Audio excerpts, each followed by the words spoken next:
Police थाने में inspector विजय 2 साल पुरानी कीरत सिंह केस फाइल का अध्ययन कर रहे होते हैं। तभी हवलदार के साथ एक आदमी अंदर आता है। जय हिंद सर, ये मदन सिंह हैं, इसी गांव के रहने वाले, आपसे मिलना चाहते हैं। बैठिए, बताइए बात क्या है। साहब, मैं आपको कीरत सिंह के बारे में कुछ ऐसी बातें बताना चाहता हूँ जो बस मुझे ही पता है। मैं नहीं जानता ये बातें आपके कितने काम आएंगी। काम की है कि नहीं ये पता करना हमारा काम है, आप बेझिझक होकर बताइए। कीरत सिंह मेरा पक्का दोस्त था और अपनी हर छोटी बड़ी बात मुझसे बांटता था। वो काफी सुलझा हुआ, अपने काम से काम रखने वालों में से था। पर उसकी बीवी जमुना वो और ही मिजाज की औरत है। कीरत सिंह की इतनी अच्छी जमीन थी गांव में, पर उसकी घरवाली को तो शहर की जिंदगी की चाह थी। जब भी मौका मिलता वो कीरत को जमीन बेचकर शहर में बसने की बात करती। मैंने तुमसे कितनी बार बोला मुझे शहर नहीं जाना। जब खेती से 2 वक्त का खाना मिल रहा है तो ज्यादा लालच करके क्या फायदा। मुझे पट्टी मत पढ़ाओ, मैं तुम्हें कहे देती हूँ, मैं यहाँ ज्यादा दिन तक नहीं रह सकती। आए दिन उन दोनों में जमीन को लेके झगड़ा होने लगा। कीरत को शराब पीने की आदत पहले इतनी नहीं थी, पर अशांति की वजह से अब वो काफी ज्यादा पीने लगा था। रोज रोज की खिटपिट से तंग आके कीरत सिंह अब खेत पे ही ज्यादातर वक्त बिताने लगा था। मैंने उसे अपनी घरवाली से बात करने को भी कहा, लेकिन कोई फायदा नहीं हुआ। उस बेचारे को तो भनक भी नहीं थी कि उसकी पीठ पीछे उसके घर पे क्या चल रहा है। क्या मतलब? कुछ दिनों से जमुना के हाव भाव में फर्क नजर आ रहा था। कीरत से झगड़ना तो दूर, वो उसकी तरफ मुड़ के भी नहीं देखती थी। एक दिन कीरत ने सच्चाई का पता लगाने की ठानी और अपनी घरवाली को उस चंदन के साथ रंगे हाथों पकड़ लिया। पहले तो उसने चंदन को खूब मारा और फिर जमुना की भी जमकर खबर ली। चंदन कीरत सिंह को देख लेने की धमकी देकर वहां से निकल गया। तब से ही सरपंच और कीरत सिंह के बीच 36 का आंकड़ा चलता था। लेकिन इतना सब होने के बाद भी कीरत की घरवाली और चंदन का मिलना जुलना बंद नहीं हुआ। कीरत सिंह इस बात को लेकर और परेशान रहने लगा था। तभी से उसने और ज्यादा पीना शुरू कर दिया था। ये चंदन आखिर कीरत की घरवाली के संपर्क में आया कैसे?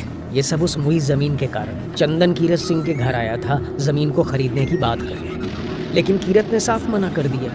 पर उसकी घरवाली ऐसा मौका कहाँ जाने देती। उसने कई बार कीरत को चंदन की बात मान लेने को बोला, पर कीरत अपनी पुरखों की जमीन किसी कीमत पर बेचने को तैयार नहीं हुआ। पर फिर जमुना ने कीरत के मरने के बाद वो जमीन चंदन को क्यों नहीं बेची? वो चाहती तो चंदन को मुंह मांगे दाम पे बेच सकती थी, तो उसने इतने घाटे में हरीलाल को ही क्यों बेची? ये तो मुझे भी समझ नहीं आया। कीरत की मौत के कुछ दिनों बाद ही जमुना ने अपने भाई भजन सिंह की मदद से हरीलाल को ये खेत बेच दिया। ये हरीलाल तो साधारण सा किसान है ना, इसके पास ये खेत खरीदने के पैसे कहाँ से आए? साहू का उधार लिया था उसने साहब, सबको पता है। पर बेचारे की फसल हर बार खराब हो जाती है। मुझे लगता है चंदन ही काला जादू करके हरीलाल की फसल बर्बाद कर रहा है।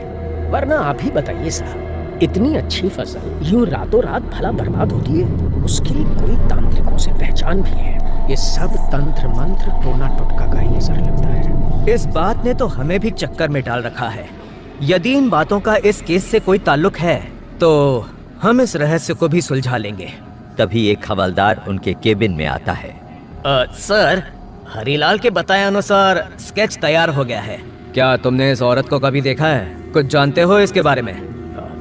नहीं साहब, मैंने इन्हें कभी नहीं देखा। कौन है ये? उस दिन जो नर कंकाल इमली के पेड़ के नीचे से बरामद किया था, उसके बारे में हरीलाल को इसी औरत ने बताया था। मैं इनको नहीं जानता। वैसे मेरी आपसे एक गुजारिश थी, जो मैंने आपसे बोला है वो सब आप किसी को मत बताइएगा, वरना वो चंदन मुझसे भी दुश्मनी पाल लेगा। मुझे लगता है कीरत किसी दुर्घटना में नहीं मरा, उसकी मौत के पीछे भी चंदन का हाथ है। फिक्र मत करो मदन सिंह, अगर इसमें कोई साजिश है तो हम उसके तह तक जाके सच को पता लगाएंगे। तुम निडर होकर जा सकते हो, इस पे भी नजर रखना। जब तक ये केस सुलझ नहीं जाता, हर एक व्यक्ति हमारे शक के घेरे में है। कुछ देर बाद इंस्पेक्टर रिकॉर्ड रूम में कीरत दुर्घटना केस की फाइल पढ़ते हैं। तभी उन्हें ऐसा लगता है कि कोई खिड़की के बाहर उनको छिप कर देख रहा है। वो उठकर खिड़की के पास आते हैं, पर कोई दिखाई नहीं देता। कौन है वहाँ? तभी अलमारी के ऊपर से एक फाइल नीचे गिरती है। इंस्पेक्टर विजय फाइल का नाम पढ़ के एक क्षण के लिए रुक से जाते हैं। त्यागी? अरे ये तो वही है जिसका नाम ज्योति ने हरीलाल को बताया था। जिसे वो 3 लोग मार रहे थे। कहीं वो कंकाल। क्या विनोद की फाइल इस केस में कोई नया मोड़ लेके आने वाली थी? क्या इंस्पेक्टर विजय ज्योति तक पहुंच पाएंगे? कहानी जारी रहेगी।